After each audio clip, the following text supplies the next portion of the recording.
नमस्कार दोस्तों, 18 मई 2021 के daily the Hindu editorial discussion में आपका स्वागत है। बहुत से आर्टिकल्स हैं आज। 4 सबसे इम्पॉर्टेंट और यूनिक आर्टिकल्स मैं आज अब टेकअप करूंगा। पहला आर्टिकल है Biden push button to West Asia. West Asia के पॉलिटिक्स के बारे में बताया। वेस्ट एशिया में जो कंट्रीज़ हैं उनकी अलग अलग कंट्रीज़ के साथ क्या रिलेशन हो रहे हैं, जैसे कि यूएस सऊदी के, यूएस रशिया के, इसराइल रशिया के। तो इन रिलेशनशिप्स के बारे में वैसे तो अच्छे पॉइंट्स दिए हुए हैं, बट हम लोग काफ़ी पहले बात कर चुके हैं और आज कुछ और इंपॉर्टेंट आर्टिकल्स भी हैं, तो ये वाला आर्टिकल अभी के लिए मैं स्किप कर रहा हूँ।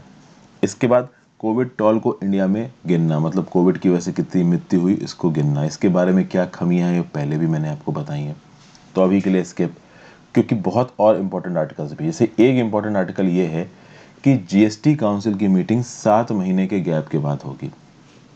जीएसटी काउंसिल की मीटिंग से रिलेटेड कोई बहुत लंबे समय में आर्टिकल नहीं आया है, तो कुछ जो इम्पॉर्टेंट पर्सपेक्टिव्स हैं यहाँ पे, उनको हम लोग यहाँ पे समझने की कोशिश करेंगे। खास बात दोस्तों यहाँ पे ये है कि बहुत सारी स्टेट असेंबली के इलेक्शंस हुए हैं और ओवरऑल इक्वेशन बदलती नज़र आ रही है, तो जीएसटी काउंसिल के अंदर केंद्र की सरकार को कुछ नियम कानून पास कराने में प्रॉब्लम होने वाली है। तो इस रिस्पेक्ट में कुछ पॉइंट्स हैं यहाँ पे, इन पॉइंट्स को देखेंगे। फिर एक और न्यूज़ निकल के आ रही है तेलंगाना से। तेलंगाना में एक आंध्र प्रदेश से एक ये मेंबर ऑफ पार्लियामेंट है आंध्र प्रदेश के रघु रामकृष्ण राजू। तो के रघु रामकृष्ण राजू के अगेंस्ट डिसअफेक्शन के चार्जेस लगाए गए हैं। उनको सेक्शन 124 ए इंडियन पीनल कोड के अंदर अरेस्ट कर लिया गया है। सेक्शन 124 ए डील करता है सेडिशन के साथ। सेडिशन के सेक्शन को कब इंक्लूड किया गया था? तो जब हम लोग गुलाम थे अंग्रेजों के, तो अंग्रेजों ने उन लोगों को शांत कराने के लिए जो देश की आज़ादी की बात करते थे, इंडियन पीनल कोड में सेडिशन का लॉ डाल दिया था। आज भी सेडिशन का लॉ एग्जिस्ट करता है और जो लोग भी सरकार के अगेंस्ट बोलते हैं उनके ऊपर ये लॉ ठोक दिया जाता है। और आंध्र प्रदेश में मेंबर ऑफ पार्लियामेंट के अगेंस्ट, सोचिए के Raghu Ramakrishna Raju member of parliament है, इन्हीं को उठा के जेल में डाल दिया, तो आम आदमी की फिर क्या ही औकात होगी यहाँ पे। इनको जेल में क्या डाला गया है, पूरी की पूरी क्यों डाला गया है, पूरी की पूरी पॉलिटिक्स क्या है, इसको समझने की कोशिश करेंगे। तो 2 आर्टिकल तो ये डिस्कस करेंगे। फिर एक आर्टिकल हम लोग बात करेंगे walk the talk on TRIPS waiver. TRIPS waiver के रिस्पेक्ट में यहाँ पे पहले बात की है, एक बार फिर से बात कर रहा हूँ। रीज़न बीइंग ये टॉपिक बहुत इंपॉर्टेंट है और कुछ एग्जांपल्स के साथ मैं आपको बताऊंगा कि कैसे ये जो कंपलसरी लाइसेंसिंग वाला रिजाइम है वो इंडिया इन्वोक कर सकता है यहाँ पे।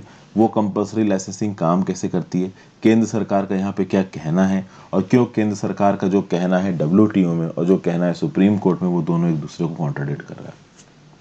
ये रीज़न बीइंग केंद्र सरकार WTO में ट्रिप्स का वेवर पाने की कोशिश कर रहा है, at the same time supreme court के सामने बोल रहा है कि भाई WTO का वेवर और ये जो कंपलसरी लाइसेंसिंग वाला रिजाइम है वो हम ऐसे ही इन्वोक नहीं कर सकते हैं। तो इन दोनों पॉइंट्स को समझने की कोशिश करेंगे, ऑथर का पर्सपेक्टिव क्या है और सरकार का पर्सपेक्टिव क्या है। तो ये एक आर्टिकल डिस्कस करूँगा और फिर एक आखिरी आर्टिकल में डिस्कस करूँगा आनंद दवानी का, कि भाई स्पेनिश फ्लू से ह्यूमन बिहेवियर ने कुछ नहीं सीखा। ये जो स्पेनिश फ्लू आया था हमारी इस 20वीं शताब्दी के शुरू के समय पे, उस समय पे जो भयंकर प्रॉब्लम हुई थी, 1918 में आया था स्पेनिश फ्लू। 500 मिलियन पीपल यानी 50 करोड़ पीपल इन्फेक्ट हुए थे और 50 मिलियन डेथ यानी 5 करोड़ लोगों की डेथ हुई थी। उस टाइम पे 5 करोड़ लोगों की डेथ हुई थी, 3 वेव्स में आया था स्पेनिश फ्लू। तो उस स्पेनिश फ्लू से हमारी ह्यूमैनिटी ने क्यों कुछ नहीं सीखा। तो 4 आर्टिकल्स आज की डेट में मैं आपके साथ डिस्कस करूँगा। बाकी जो आर्टिकल्स हैं रेलिवेंटली मैं अलग जगह पे डिस्कस कर ही लेता हूँ। आगे बढ़ने से पहले लाइक का बटन, अगर अब तक आपने इस वीडियो को शेयर नहीं किया कर दीजिए। चैनल को शेयर और सब्सक्राइब नहीं किया कर दीजिए। इंस्टा पे फॉलो कर सकते हैं। आप अपने डाउट्स को इंस्टाग्राम के मैसेजेस पे भेज सकते हैं। मुझे अच्छे लगे तो मैं उनको शॉर्ट्स के थ्रू या अपनी इंडिविजुअल वीडियोस के थ्रू कवर करूँगा। मैं ऐसी बहुत सी, कहते हैं ना कि आपके डाउट्स वाली वीडियोस को टेकअप करता हूँ, लेकिन मैं वही डाउट्स टेकअप करता हूँ जो कि मुझे लगता है कि सबके काम के हैं। इसलिए रेलेवेंट डाउट्स भेजिएगा। टेलीग्राम ग्रुप ज्वाइन कर लीजिए, आपको लेक्चर की PDF टेलीग्राम ग्रुप में मिल जाएगी। मेरे लेक्चर्स की नोटिफिकेशन भी टेलीग्राम ग्रुप में मिल जाएंगी। और अगर अच्छा लगे तो ज्वाइन बटन दबा के हेल्प भी कर सकते हैं। मेरे चैनल हर्षित द्विवेदी एजुकेशन की प्लेलिस्ट सेक्शन में जाइए, वहाँ पे अलग अलग टॉपिक जैसे लक्ष्मीकांत, स्पेक्ट्रम, मिडल हिस्ट्री, आपका रमेश सिंह की इकोनॉमिक्स, इन सब पे वीडियो मिल जाएंगी। स्पेक्ट्रम मिडल हिस्ट्री की आज भी वीडियो अपलोड होंगी, तो कीप चेकिंग। तो चलिए शुरुआत करते हैं। Avoiding breakdown on GST council meeting. 7 महीने के गैप के बाद GST काउंसिल की मीटिंग होगी फाइनली 28 मई को। ये हमारी ऑनरेबल वित्त मंत्री निर्मला सीतारमन जी ने पिछले सैटरडे को अनाउंस किया। वैसे मैं आपको बता दूं कि नियम कानून के हिसाब से जो नॉर्म सेटअप किए गए हैं, GST काउंसिल को हर क्वार्टर मिलना चाहिए। हर क्वार्टर मिलना चाहिए मतलब हर 3 महीने पे GST काउंसिल की मीटिंग होनी चाहिए। लेकिन हर 3 महीने के बावजूद ये जो मीटिंग हो रही है ये 7 महीने के बाद हो रही है। और ऑब्वियस ही बात है, इस मीटिंग से पहले ही जीएसटी काउंसिल में काफ़ी इन बातों पर बहस हो चुकी है कि जितना पैसा राज्य की सरकारों को जीएसटी के अंदर मिलना चाहिए उतना केंद्र की सरकार नहीं दे रही है। बहुत लंबे समय से जीएसटी की जो कंपनसेशन ड्यूज़ हैं वो कहीं ना कहीं पेंडिंग है। इस रिस्पेक्ट में पहले केंद्र की सरकार ने राज्य की सरकार के ऊपर प्रेशर डाला कि तुम मार्केट से उधार उठा लो। अब केंद्र की सरकार बोल रही कि ठीक है तुम उधार मत उठाओ, हम उधार उठा के दे देंगे। तो ये एक बहुत बड़ा बीच में मुद्दा हुआ था पिछले साल। तो ये चीज़ न्यूज़ डोमिनेट कर रही थी कि पहले केंद्र की सरकार ने राज्य की सरकारों से बोला कि इतना पैसा जाके मार्केट से लोन पे उठा लो। जब राज्य की सरकारों ने नहीं माना तब केंद्र सरकार ने बोला कि ठीक है 1.1 लाख करोड़ रुपए का जीएसटी कंपनसेशन ड्यू केंद्र की सरकार उधार पे उठाएगी और राज्य की सरकारों को दे देगी। हालांकि उसका जो इंटरेस्ट होगा वो राज्य की सरकारें ही चुकाएंगी लॉन्ग टर्म में, या फिर जो जीएसटी कंपनसेशन फंड है उसमें से वो इंटरेस्ट निकाल के दिया जाएगा। तो पहले ये जो जीएसटी कंपनसेशन फंड था, ये जो जीएसटी कंपनसेशन सेस था, इसको 5 ही साल के लिए लगाया गया था, अब उसको आगे एक्सटेंड कर दिया गया। तो इस रिस्पेक्ट में ओवरऑल जीएसटी को जिस शर्त पे केंद्र सरकार ने शुरू किया था कि भाई लंबे समय तक कम से कम 5 साल तक आपको इतना इतना पैसा हम देंगे कंपनसेशन की तरह, वो पैसा तो दिया नहीं है। मुझसे तो कहीं ना कहीं केंद्र सरकार बैक ऑफ कर गई है। हालांकि इसमें केंद्र सरकार की पूरी गलती नहीं है। कोरोना के क्राइसिस के चलते जो कलेक्शन है जीएसटी के वो कम हो गए और केंद्र सरकार के पास पैसे आएंगे नहीं तो वो देंगे कहाँ से। तो इस रिस्पेक्ट में प्रॉपर प्रॉब्लम चल रही है। अब इस रिस्पेक्ट में अगर आप देखोगे तो पहली वेव के बाद सेकेंड वेव ऑफ इन्फेक्शन के बीच में इकोनॉमी थोड़ी बहुत बेटर हुई थी। ओके, जब फर्स्ट वेव आई थी तब कहीं ना कहीं केंद्र सरकार एकदम से एक्टिवेट हो गई थी, लॉकडाउन वगैरह लगा दिया था। सेकेंड वेव में ऐसा नजर आ रहा है कि केंद्र सरकार कम एक्टिव है और ज़्यादातर रिस्पॉन्सिबिलिटी किसके ऊपर है, राज्य की सरकारों के ऊपर है। तो कहाँ कहाँ पे लॉकडाउन रिस्ट्रिक्शंस लगाने हैं, मोबिलिटी रिस्ट्रिक्शंस लगाने हैं, वैक्सीनेशन सीक्वेंसिंग किस हिसाब से अलग अलग सेंटर्स पर करवानी है। हालांकि वैक्सीनेशन पॉलिसी सेंटर ने बनाई है, इम्प्लीमेंट राज्य की सरकारें कर रही। ओके, फिर अब राज्य की सरकारों के ऊपर एक और रिस्पॉन्सिबिलिटी आ गई है कि केवल देश के अंदर से केंद्र सरकार से जो वैक्सीन मिल रही केवल वही नहीं, बाहर के देशों से भी वो वैक्सीन को इंपोर्ट कर सकते हैं। तो इस रिस्पेक्ट में जीएसटी काउंसिल अगर समय समय पर मिलती रहती तो या तो यूनियन बजट आने से थोड़ा पहले या यूनियन बजट आने के थोड़ा बाद अगर ये जीएसटी काउंसिल मिलती रहती तो कहीं ना कहीं राज्य की सरकारों को केंद्र की सरकार से थोड़ा बहुत एश्योरेंस जाता रहता कि हाँ भाई पैसों की रिक्वायरमेंट में आपको कंपनसेशन देते रहेंगे। बट ऐसा देखने में आ रहा है कि केंद्र की सरकार इंटेंशनली इग्नोर कर रही है जीएसटी काउंसिल की मीटिंग को। बहुत लंबे समय से अलग अलग स्टेट्स केंद्र सरकार के ऊपर प्रेशर डाल रहे हैं कि भाई जीएसटी काउंसिल की एक मीटिंग करवाइए, लेकिन केंद्र की सरकार बोल रही है कि भाई असेंबली पोल्स आने वाले हैं स्टेट लेजिस्लेटिव असेंबली के, तो अभी मीटिंग नहीं हो पाएगी। अब इस असेंबली इलेक्शंस के चलते जीएसटी काउंसिल की मीटिंग तो हुई नहीं, इन्फेक्शन बहुत तेजी से फैल गया है और अब जीएसटी काउंसिल की मीट हो रही है जब India is facing the Brunt of second wave of Covid infection. अब यहाँ पे जीएसटी काउंसिल के अंदर जब मीटिंग होगी ना तो प्रपोजल पास कराने में प्रॉब्लम होने वाली है, क्योंकि आपको पता है कि जीएसटी काउंसिल के अंदर अगर कोई प्रपोजल पास कराना है तो 2/3 वोटिंग पावर है स्टेट्स के पास और 1/3 वोटिंग पावर है केंद्र सरकार के पास। तो राज्य सरकारों के मदद के बिना कोई भी मेजर प्रपोजल जीएसटी काउंसिल के अंदर केंद्र सरकार पास नहीं करा सकती। और अब बहुत सी राज्य सरकारें केंद्र सरकार की बात मानने वाली नहीं है। आपको पता है रिसेंटली तमिलनाडु में इलेक्शंस हुए और तमिलनाडु के इलेक्शंस में एआईएडीएमके ऑल इंडिया अन्ना द्रविड़ मुनेत्र कज़गम हार गई है और डीएमके जीत गई है। और डीएमके के हेड है स्टालिन जो कि करुणानिधि के बेटे हैं। Stalin is not a supporter of BJP. तो मोस्ट प्रॉब्ली अब तमिलनाडु का जो ऑफिशियल स्टांस होगा किसी भी ऐसे मल्टीलेटरल फोरा में जहाँ पे केंद्र की सरकार राज्य की सरकार मिलकर काम करती है, जिसका एक एग्जाम्पल है जीएसटी, वहाँ पे मोस्ट प्रॉब्ली तमिलनाडु की तरफ से भी काफ़ी प्रेशर आने वाला है केंद्र सरकार के ऊपर। वेस्ट बंगाल की तरफ से तो पहले भी आता था, अब भी आएगा। केरला की तरफ से भी पहले भी आता था, अब भी आएगा। आपको याद होगा जब केंद्र सरकार ने अनाउंस किया था कि भैया राज्य की सरकारें खुद ही अपना कंपनसेशन जीएसटी वाला मार्केट से उधार उठा लें, उस समय पे केरला और वेस्ट बंगाल दो ऐसे राज्य थे जो सबसे ज़्यादा इस स्कीम को अपोज कर रहे थे। ओके, अब आगे बात करते हैं। There is much big ticket pending work on the council's plate, but from state's perspective, it would be necessary to get clarity on modalities of receiving the 63,000 crore GST compensation still due to them। पिछले साल का ही आप देखिए 63,000 करोड़ रुपया GST का compensation केंद्र सरकार को राज्य सरकार को देना है। अब इस जीएसटी काउंसिल में बहुत इंपॉर्टेंट नियम कानूनों के ऊपर बातचीत होगी। लेकिन कहीं ना कहीं राज्य की सरकारें पूछेंगी ना कि भाई ये जो हमारा 63,000 करोड़ रुपया ये तुम कब दे रहे हो।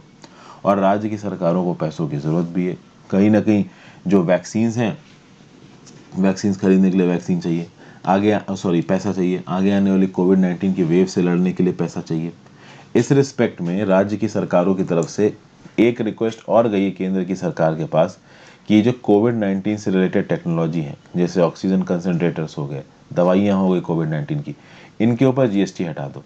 ये जो प्रस्ताव दिया था ये ममता बनर्जी जी ने दिया था, दीदी ने दिया था, जो कि तृणमूल कांग्रेस की चीफ है और वेस्ट बंगाल की सीएम है। इसके रिस्पेक्ट में हमारे ऑनरेबल वित्त मंत्री निर्मला सीतारमन जी ने क्या बोला कि अगर आप कोविड-19 की वैक्सीन पर से जीएसटी हटा देते हो तो ये वैक्सीन के दाम और बढ़ जाएंगे। तो उस लॉजिक को मैंने अपनी इस वीडियो में पहले समझाया है, how GST effects price of Covid vaccine. तो यहाँ पे मैंने आपको बताया कि निर्मला सीतारमन जी का ये जो लॉजिक है कि भाई अगर आप कोविड की वैक्सीन के ऊपर से जीएसटी हटा दोगे तो उनके दाम बढ़ जाएंगे, ये लॉजिक गलत है। जीएसटी थोड़ा ट्रिकी मैकेनिज्म है, बट किसी भी पर्टिकुलर चीज़ के ऊपर से अगर आप टैक्स हटाते हो तो उसके दाम कहीं ना कहीं स्टेबलाइज होते हैं। तो यहाँ पे जो केंद्र सरकार द्वारा लॉजिक दिया जा रहा है जीएसटी के रिस्पेक्ट में ऑन कोविड-19 टेक्नोलॉजी, वो गलत है। इस पर्टिकुलर वीडियो को देख लीजिए आप, जीएसटी ऑन कोविड वैक्सीन, मेरे नाम हर्षित द्विवेदी के साथ यूट्यूब में सर्च मार सकते हैं, आपको एक पर्टिकुलर वीडियो मिल जाएगी। जीएसटी सिस्टम काम भी कैसे करता है इसका भी बेसिक आइडिया आपको यहाँ पे मिल जाएगा। अब बात यहाँ पे ये बोली गई है कि बहुत सारे एक्सपर्ट्स का भी ये बोलना है कि ये बात बिल्कुल सही है कि when it comes to imposing GST on COVID vaccine, कुछ स्पेशल अरेंजमेंट करके डेफिनेटली कोविड वैक्सीन के ऊपर जो जीएसटी लगाया जा रहा है उससे कोविड वैक्सीन को सस्ता किया जा सकता है। और कोविड वैक्सीन को सस्ता करने की ज़रूरत भी है, क्योंकि थोड़ी वैक्सीन सस्ती हो जाएगी तो हो सकता है कुछ आम आदमी अपना ही पैसा खत्म करके वैक्सीन लगवा ले, क्योंकि बहुत सी और वैक्सीन सारी, स्पुतनिक भी इंडियन मार्केट में आ चुकी है। इसके बाद आप देखो कि ऐसा नहीं है कि इससे पहले किसी और चीज़ के ऊपर से जीएसटी हटाया नहीं गया। सैनिटरी नैपकिन्स के ऊपर जीएसटी लगता था पहले, बाद में सेंटर ने इस जीएसटी को हटा दिया। पहले तो सैनिटरी नैपकिन्स के ऊपर जो जीएसटी लगता था सरकार उसको डिफेंड कर रही थी, बाद में उसने उसको हटा दिया। उस रिस्पेक्ट में वैक्सीन की बात कर लीजिए, क्रिटिकल सप्लाईज की बात कर लीजिए, अगर इनके ऊपर से जीएसटी हटता है बहुत अच्छी बात है। मैं बताता हूँ क्यों। अगर आप देखो जो भी वैक्सीन या क्रिटिकल सप्लाई हम देश के बाहर से अंदर इंपोर्ट भी कर रहे हैं तो उनके ऊपर कस्टम्स ड्यूटी के साथ साथ जीएसटी भी लगता है। तो जीएसटी हटा दोगे तो डेफिनेटली इंपोर्टेड वैक्सीन्स भी सस्ती होंगी, बट उसमें एक प्रॉब्लम है। प्रॉब्लम ये है कि जब बाहर से इंपोर्ट की गई वैक्सीन सस्ती होने लगेंगी तो देश में डोमेस्टिक वैक्सीन का मैन्युफैक्चरिंग प्रोसेस कमज़ोर पड़ जाएगा। लेकिन when it comes to corona vaccine ये बात बिल्कुल सही नहीं है, क्योंकि कोरोना वैक्सीन के रिस्पेक्ट में ऑलरेडी देश के अंदर काफ़ी रिसर्च चल रही है। देश के अंदर 2 कंपनीज हैं जो ऑलरेडी वैक्सीन बना रही हैं। तो बाहर से आने वाली वैक्सीन के ऊपर से अगर जीएसटी हटा देते हैं तो उतना नुकसान नहीं होगा। ये केंद्र सरकार की विल पावर पर डिपेंड करता है, और फिलहाल के लिए केंद्र की जो विल पावर है वो ये नहीं दिख रही है कि भाई ठीक है कोविड वैक्सीन के ऊपर से जीएसटी हटाया जाए, वो जीएसटी लगे रहने देना चाहते हैं। प्लस एक लॉजिक था यहाँ पे निर्मला सीतारमन जी का कि जीएसटी रेवेन्यू केवल केंद्र सरकार के पास नहीं रहता, राज्य की सरकारों के पास भी जाता है। ये बात निर्मला सीतारमन जी की बिल्कुल सही है, लेकिन इस रिस्पेक्ट में कोविड से रिलेटेड टेक्नोलॉजीज के ऊपर रेवेन्यू लेना ये एथिकली करेक्ट नहीं है, specially seeing the crisis which we are facing at this point of time. तो इस पॉइंट ऑफ टाइम पे इस क्लासेस के अंदर तो यही समझ में आ रहा है कि जीएसटी अगर हटा देंगे तो ही बेटर होगा। तो फिजिकल फेडरलिज्म के रिस्पेक्ट में ये जो जीएसटी की काउंसिल को मीट होने वाली है, यहाँ पे जो भी राज्य की सरकारें बोल रही हैं और बहुत सी राज्य की सरकारें बोल रही हैं कि कोविड-19 के ऊपर लगने वाले जीएसटी टैक्सेस को हटाइए, तो कहीं ना कहीं केंद्र सरकार को बात सुननी चाहिए, केंद्र सरकार को चीज़ों को समझाना चाहिए, केंद्र सरकार को रेगुलरली जीएसटी की मीट करवाना चाहिए, केंद्र सरकार को जो पुराना 63,000 करोड़ रुपया बचा हुआ है उसकी इंस्टॉलमेंट को तुरंत रिलीज़ करना चाहिए। ये सब काम केंद्र सरकार को करना चाहिए, तो हो सकता है कि सेंटर स्टेट रिलेशन अच्छे से काम कर सकें, कोऑपरेटिव फेडरलिज्म के सिद्धांत को हम बढ़ा सकें। बट अभी के लिए उस लेवल पे ये चीज़ें नहीं हो पा रही हैं। ठीक है, अगले आर्टिकल पर चलते हैं। Unwarranted arrest on sedition charges against Raghu Ramakrishna Raju. क्या बताया गया भैया, के रघु रामकृष्ण राजू जो कि मेंबर ऑफ पार्लियामेंट है आंध्र प्रदेश, इनको सेडिशन के चार्ज पे अरेस्ट कर लिया गया। सेडिशन को इस्तेमाल करने का, एंटी गवर्नमेंट कुछ भी बोलो आप, डिसअफेक्शन अगेंस्ट द गवर्नमेंट के इस इल्ज़ाम का मिसयूज़ बहुत रैम्पेंट तरीके से हुआ है। अलग अलग राज्य की सरकारों ने बहुत हद तक इस पर्टिकुलर प्रोविज़न का मिसयूज़ किया है, जिसको आप बोलते हो section 124A of the Indian penal code. तो जो भी डिसेंटर्स हैं, जो भी केंद्र की सरकार के अगेंस्ट बोलता है या राज्य की सरकार के अगेंस्ट बोलता है, उसको उठा के जेल में बंद कर देते हैं। तो भाई भीम कोरेगांव केस में जिसने भी उल्टा सीधा काम किया उनको सेडिशन में उठा के जेल में डाल दिया, नेशनल इन्वेस्टिगेशन, ठीक है ना, एजेंसी को लगा दिया उनके पीछे। तो केंद्र की सरकार और राज्य की सरकार दोनों ने गलत प्रकार से सेडिशन के लॉ को इस्तेमाल किया है, गलत तरीके से। आंध्र प्रदेश के सीएम है वाईएस जगनमोहन रेड्डी। ये अपने आप में एक बहुत बड़े, आप कह सकते हो कि मतलब पहुंचे हुए इंसान हैं, इनके ऊपर बहुत सारे क्रिमिनल चार्जेस भी हैं। तो ये जो मिस्टर राजू हैं, ये ओपनली अपोज करते हैं आंध्र प्रदेश के chief minister YS Jaganmohan Reddy को। ही इज अ वोकल डिट्रैक्टर, और खास बात ये है कि ये उनकी पार्टी के ही हैं। अब यहाँ पे सबसे आश्चर्य की बात यह है मिस्टर राजू के अरेस्ट में, कि मिस्टर राजू को अरेस्ट किया गया है only on the basis of speech based offences. मतलब यहाँ पे मिस्टर राजू ने कुछ बोला है, इस बेसिस पे उनको अरेस्ट किया गया है। और ऑब्वियस ही बात है, अगर कुछ बोलने पे आप किसी को अरेस्ट कर दो सेडिशन चार्जेस के अंदर, तो this is basically a sort of political vendetta. यानी कि यहाँ पे जगनमोहन रेड्डी पॉलिटिकली हिसाब चुकता करने की कोशिश कर रहे हैं मिस्टर राजू के साथ। यही चीज़ समझ में आ रही है और कोई बात समझ में आ नहीं रही, क्योंकि ये सीएम भी हैं और पार्टी लीडर भी हैं, और ये ज़्यादा कहते हैं ना कि डिसेंट झेल नहीं सकते, तो मोस्ट प्रोबेबली इसलिए पकड़ के इनको जेल में डाल दिया है, सेडिशन के चार्जेस लगा दिए। अब ऐसा नहीं है कि मिस्टर के रघु रामकृष्ण राजू ने कुछ गलत नहीं किया है, इन्होंने कुछ खराब स्पीचेस भी दी हैं, वो speeches that can stoke hatred against community. ऐसा हो रहा है कि आंध्र प्रदेश में रैम्पेंट कन्वर्जन एक्टिविटीज चल रही है, रैम्पेंट कन्वर्जन एक्टिविटीज। तो ऐसा बोला जा रहा है कि कन्वर्जन माफिया एक्टिव हैं आंध्र प्रदेश में। बहुत सारे क्रिश्चियन माफियाज क्रिश्चियनाइजेशन कर रहे हैं, लोकल आबादी को क्रिश्चियन धर्म में कन्वर्ट करने की कोशिश कर रहे हैं। तो इस चीज़ के अगेंस्ट मिस्टर के रघु रामकृष्ण राजू ने अपने स्टेटमेंट्स दिए थे। तो वो स्टेटमेंट्स थोड़े से भड़काऊ थे, तो कहीं ना कहीं हिंदू और क्रिश्चियन कम्युनिटी के बीच में थोड़ा बहुत आप कह सकते हो कि मिस हैपनिंग कॉज कर सकते थे। तो इस रिस्पेक्ट में ठीक है, आप चार्जेस लगा सकते हो। लेकिन चार्जेस कौन से लगे हैं? अंडर सेक्शन 153A और अंडर सेक्शन 1505। लेकिन 153A और सेक्शन 505 के अंदर अरेस्ट करना मैंडेटरी नहीं है अभी के टर्म्स में। क्यों? क्योंकि इन सेक्शंस के अंदर जो प्रेजेंट टर्म है वो 3 साल का है। ओके, प्रेजेंट टर्म 3 साल का है। और Arnesh Kumar ruling 2014 of the supreme court में क्या बोला जा रहा है? There is no need to arrest a person for an offence that invoiced a present term of 7 years or less. कहने का मतलब ये है, अरनेश कुमार 2014 सुप्रीम कोर्ट में, मतलब 2014 के सुप्रीम कोर्ट ने जजमेंट में बोला कि भाई अगर कोई एक ऐसा पर्टिकुलर पर्सन है जिसके ऊपर इल्ज़ाम ऐसा लगाया गया है जहाँ पे सज़ा 7 साल से कम की, उसको आपको अरेस्ट करने की ज़रूरत नहीं है। ऐसा क्यों बोला था सुप्रीम कोर्ट ने? तो ओवर क्राउडिंग हो रही है सुप्रीम कोर्ट में, लोगों को जाके जेल में ठूस देते हैं, वो जेल में बंद रहते हैं, उनके ऊपर केस चलता ही जाता है। तो सुप्रीम कोर्ट ने बोला कि ठीक है भाई, हम जब सज़ा सुझा देंगे तो तुम पकड़ के इसको जेल में डाल देना। मतलब वो ऑफेंसेस जहाँ पे सज़ा 7 साल से ज़्यादा की नहीं है, उन लोगों को आप अरेस्ट मत करो। दूसरा, कोविड के क्राइसिस के समय पे और सुप्रीम कोर्ट और हाई कोर्ट ये बोल रही है कि भाई ऑलरेडी ओवर क्राउडिंग हो रही है प्रिजन में, तो जाके आप लोगों को जेल में बंद कर दो, वो ठीक नहीं है। तो इस रिस्पेक्ट में केवल बोल देने भर से मिस्टर के रघु रामकृष्ण राजू को उठा के सेडिशन के चार्जेस पे जेल में डाल दिया। और सुनने में ये भी आया है कि जो क्रिमिनल इन्वेस्टिगेशन डिपार्टमेंट है, सीआईडी है स्टेट गवर्नमेंट की, उन्होंने काफ़ी मारा पीटा है, मैन हैंडलिंग की है मिस्टर राजू की। मिस्टर राजू ने बाद में फ़ोटो वोटो खींच के दिखाई है, तो उनके हाथ के पैरों के नीचे और हाथों के नीचे काले काले से रिमार्क्स लगे हुए हैं, ऐसा लग रहा है जैसे डंडे से मारा गया है। तो इस रिस्पेक्ट में आप कह सकते हो कि ये जो सेडिशन के चार्जेस लगाए गए हैं, ये मैक्सिमम 3 साल की सज़ा की बात करते हैं। तो कोविड के क्राइसिस के समय पे और रमेश कुमार सुप्रीम कोर्ट की रूलिंग के हिसाब से अरेस्ट नहीं होना चाहिए था, लेकिन अरेस्ट हुआ भी है और इल ट्रीटमेंट भी हुआ है। तो इस रिस्पेक्ट में सुप्रीम कोर्ट ने डायरेक्ट किया है कि मिस्टर राजू को आर्मी हॉस्पिटल इन सिकंदराबाद में आप मॉनिटर करिए, क्योंकि आर्मी हॉस्पिटल में वाईएस जगनमोहन रेड्डी की चल नहीं पाएगी। आर्मी अलग ही खिसकी हुई होती तो वाईएस जगनमोहन रेड्डी क्या ही कर लेंगे। तो आर्मी हॉस्पिटल में मिस्टर राजू का मेडिकल एग्जामिनेशन हुआ और वहाँ पे ये पता चला है कि कहीं ना कहीं इनके साथ मैन हैंडलिंग हुई है, कुछ गलत इनके साथ बदतमीजी हुई है, और बाद में इनकी बेल पिटीशन को टेकअप किया गया। इस रिस्पेक्ट में सीआईडी, स्टेट गवर्नमेंट की जो सीआईडी है, उसने जब एफआईआर फाइल की मिस्टर राजू के अगेंस्ट में, तो 2 टेलीविज़न चैनल्स को भी उस एफआईआर में नोटिस किया, मतलब इंक्लूड किया, जिनको इंटरव्यूज़ दिए थे मिस्टर राजू ने। अब इस रिस्पेक्ट में मिस्टर के रघु रामकृष्ण राजू ने जो किया, उसके लिए ऑब्वियस ही बात है उनके ऊपर लीगल कोर्स के थ्रू केस चलाया जाएगा। लेकिन यहाँ पे सोचने वाली बात यह है कि बार बार ये जो सेडिशन का प्रोसीडिंग है, सेडिशन का लॉ है, इसको गलत प्रकार से इस्तेमाल किया जाता है।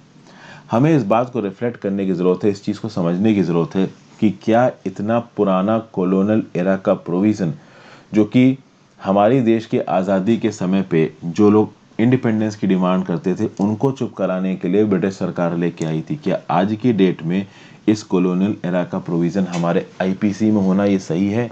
ऑब्वियस सी बात ये सही नहीं है, but it remains on the statute book. और ऐसा लग रहा है कि ये हटना नहीं चाह रहा है, मतलब ना केंद्र सरकार हटाना चाह रही है और ना ही राज्य सरकार हटाना चाह रही है, क्योंकि सरकारें कहीं ना कहीं सेडिशन के लॉ के दम पे स्ट्रांग होती हैं। अगर आप राज्य सरकार की बात करो और अलग अलग पुलिस डिपार्टमेंट्स की बात करो, तो उन्होंने खुले हाथ से इस पर्टिकुलर नियम कानून का गलत प्रकार से प्रयोग किया। कैजुअल रिजॉर्ट टू प्रोसिक्यूशन हुआ है अंडर दिस सेक्शन 124A।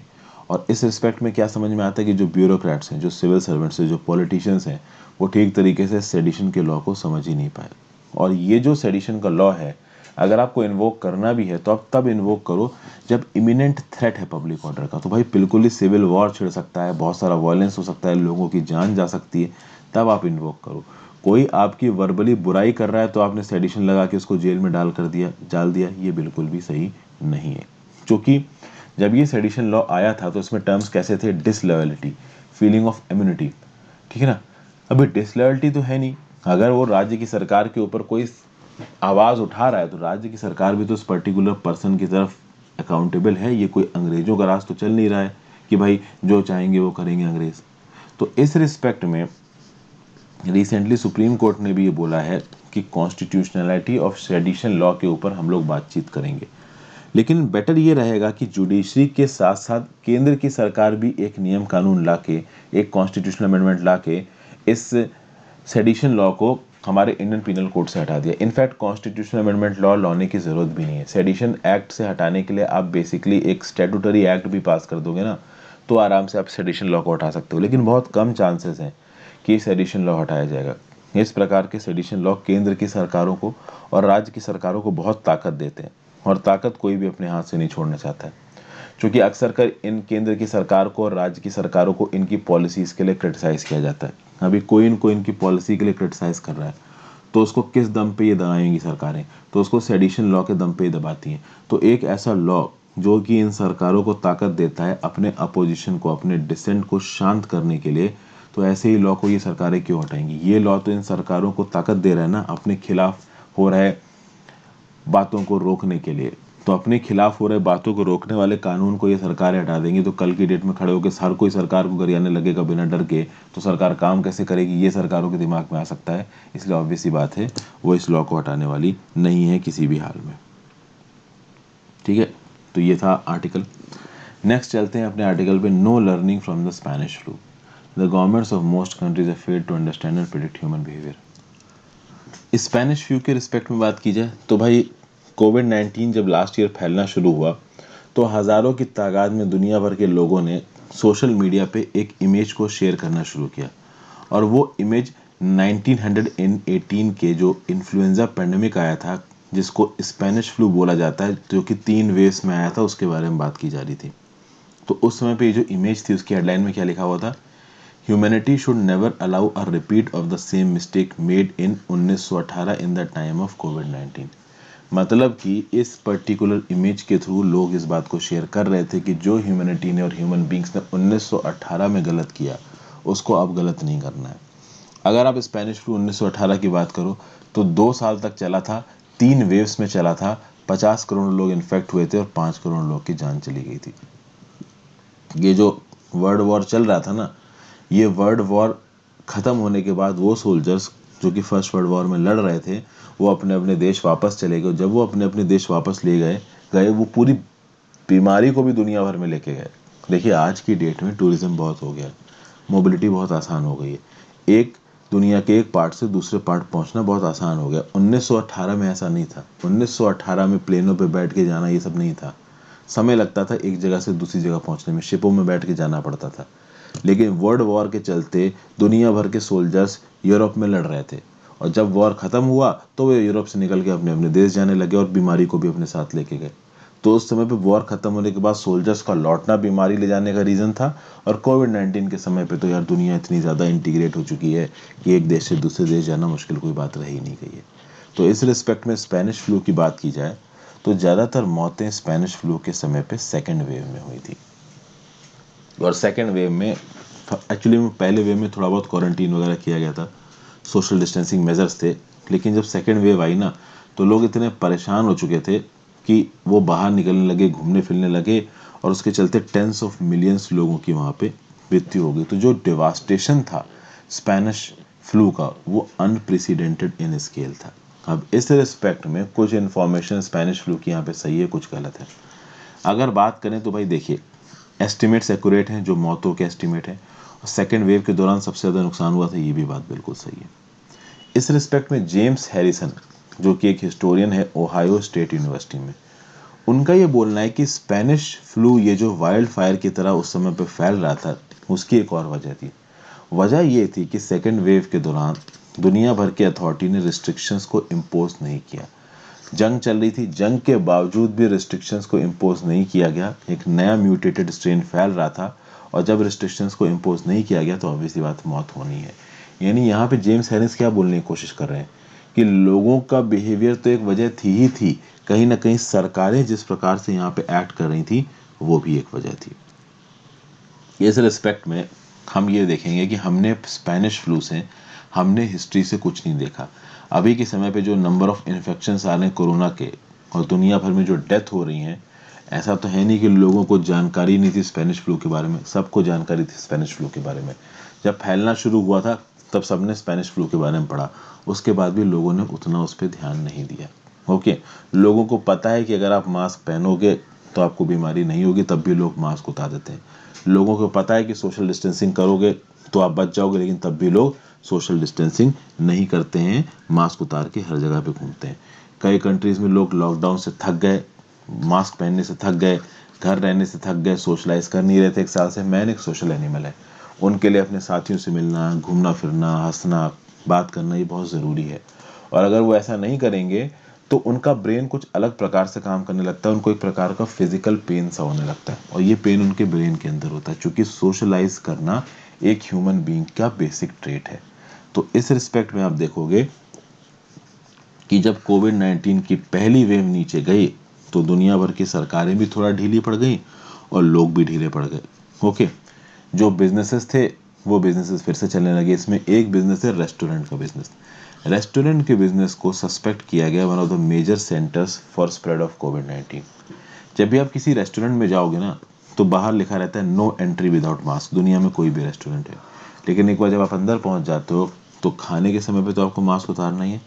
खाने के समय पे मास्क उतारने के बजाय लोग बातचीत में भी वहाँ पे मास्क उतार देते हैं, मतलब नहीं खाते वक्त भी वो मास्क उतारते हैं। तो वो वहाँ पे बात कर रहे हैं, टॉक कर रहे हैं, लाफ कर रहे हैं, हंस रहे हैं, स्नीज कर रहे हैं, कफ कर रहे हैं। तो इनडोर और नॉन वेंटिलेटेड स्पेसेस में ये सब हो रहा है। तो विजिटर्स को पता है कि उनके बिहेवियर का क्या डेंजर है, उनको स्पेनिश फ्लू के बारे में पता है, उनको ये भी पता है कि इस नॉन वेंटिलेटेड ये सेटिंग में अगर वो बातचीत करते हैं, मास्क उतारते हैं तो they are at risk. But उसके बाद भी वो इस रिस्क को लेने का तैयार है। इसका क्या मतलब है? इसका यही मतलब है कि इस बात को जानने के बावजूद कि हाँ भाई ये करने से हमें बीमारी हो सकती है, हम ये काम करते हैं। तो बेसिकली ये एक वीक रिस्पॉन्स है from the time of normal, from the part of normal persons कि भाई कोरोना इतना फैला है। फिर इस रिस्पेक्ट में सबको कहीं ना कहीं कोऑर्डिनेट करना है कोविड-19 को फैलने से रोकने में। और ज़रूरी नहीं है कि ये इसकी पूरी की पूरी रिस्पॉन्सिबिलिटीज आप मास्टर्स पे डाल दो। जब कोरोना की सेकेंड वेव फैलनी शुरू हुई ना तो राज्य की सरकारों ने, केंद्र की सरकारों ने लोगों के ऊपर इल्ज़ाम डाल दिया कि भाई लोग ही मास्क नहीं पहन रहे, सोशल डिस्टेंसिंग नहीं कर रहे तो फैलेगा ही। कहीं ना कहीं सरकार भी इसके लिए रिस्पॉन्सिबल है। कहीं ना कहीं जेम्स हैरिस ने बताया है कि सेकेंड वेव के दौरान क्वारंटीन और लॉकडाउन को नहीं लगाया अथॉरिटीज़ ने, जिसके चलते कहीं ना कहीं ये स्पेनिश फ्लू उस समय पे फैला और इस समय पे कहीं ना कहीं कोरोना फैल रहा है। इंडिया की बात करिए तो इंडिया में तो सरकार एक लेवल आगे ही चली गई, इलेक्शन रैलियां हो रही हैं, कुंभ मेला हो रहा है, तो भाई वहाँ भीड़ आनी ही है, और भीड़ आनी है तो कोरोना फैलना ही है। तो कहीं ना कहीं सरकारी पॉलिसीज़ को भी यहाँ पे रिस्पॉन्सिबल मानना पड़ेगा। तो इस रिस्पेक्ट में हमने हमारी मतलब गलती पॉइंट आउट की जा रही है कि हमारे पास हमारी मिस्टेक्स भी पता थी, हमें हमारा खतरा भी पता था, लेकिन उसके बाद भी हमने खतरे को रियलाइज़ नहीं किया। हम आराम से एहतियात नहीं बरती हमने, आराम से हम लोग काम करते रहे एज यूजुअल तरीके से, तो फिर कोरोना तो फैलना ही था।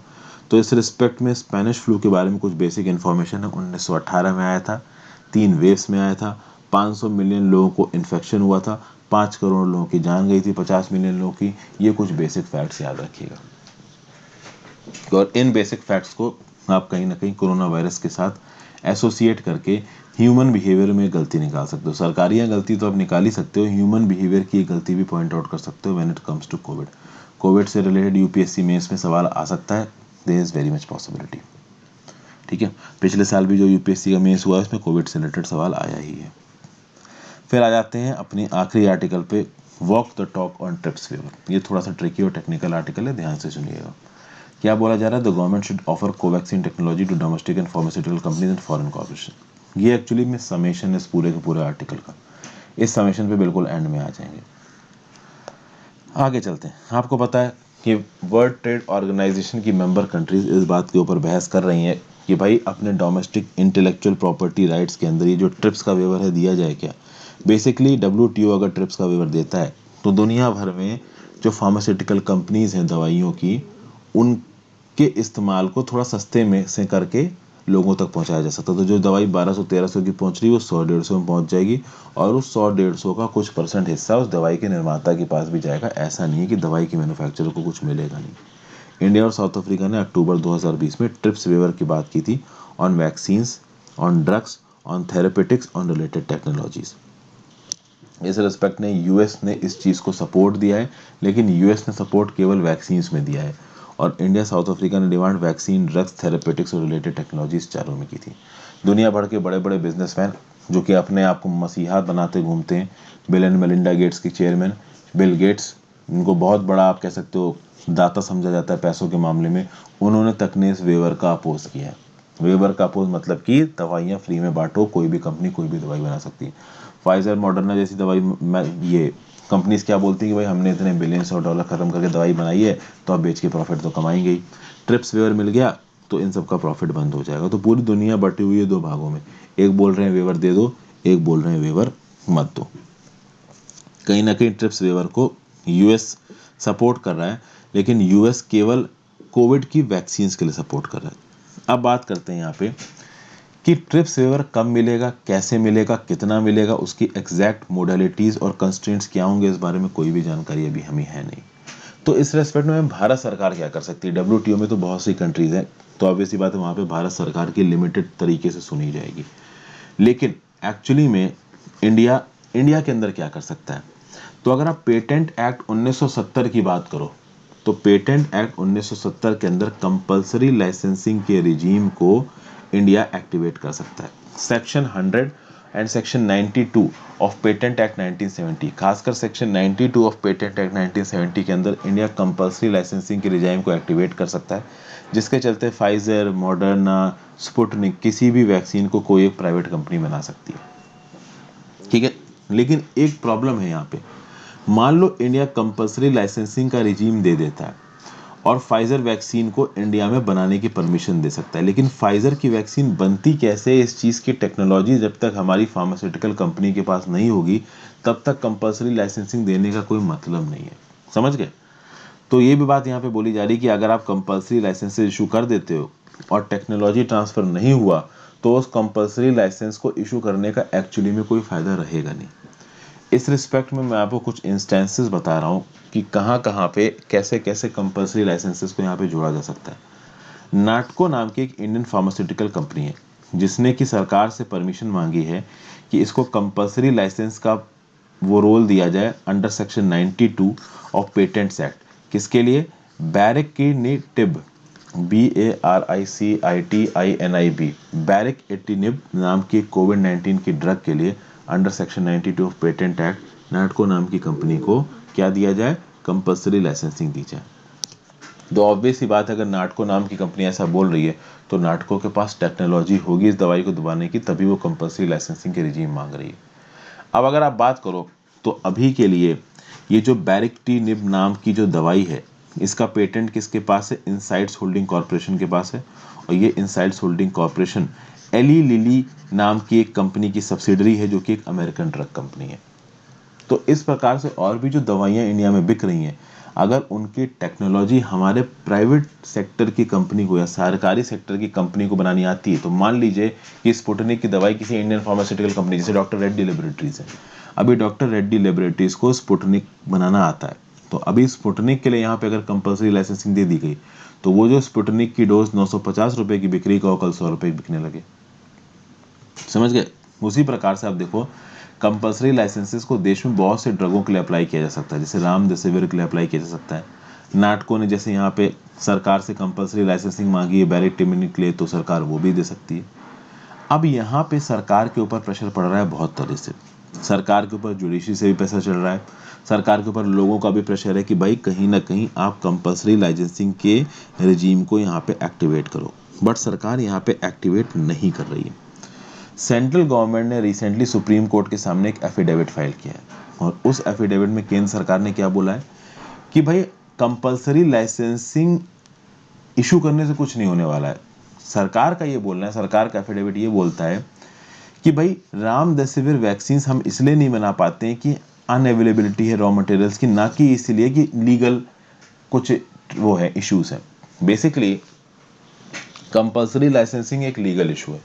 अगर आप रामदेसिविर के लिए कंपल्सरी लाइसेंसिंग का रिजीम ले आते हो, तो मतलब वो कंपनी जिसको पेटेंट मिला है रामदेसिविर बनाने का, उसके अलावा बाकी कंपनीज भी वो मेडिसिन बना सकती हैं। इस रिस्पेक्ट में सरकार का क्या बोलना है कि भाई रामदेसिविर और बाकी वैक्सीन को बनाने के लिए हमारे पास एसेंशियल इनपुट्स नहीं है, हम इसलिए वैक्सीन नहीं बना पाएंगे। तो कंपल्सरी लाइसेंसिंग को यहाँ वजह नहीं बताया, मैं दोनों का पॉइंट बताता हूँ। सुप्रीम कोर्ट के एंड से देखिए तो सुप्रीम कोर्ट को कोरोना की क्राइसिस को सॉल्व करना है, इसलिए सुप्रीम कोर्ट केंद्र सरकार के ऊपर प्रेशर डाल रहा है कि तुम कंपल्सरी लाइसेंसिंग ले आओ अगर ला सकते हो तो। केंद्र सरकार के आप सोचिए कितने प्रॉब्लम्स हैं।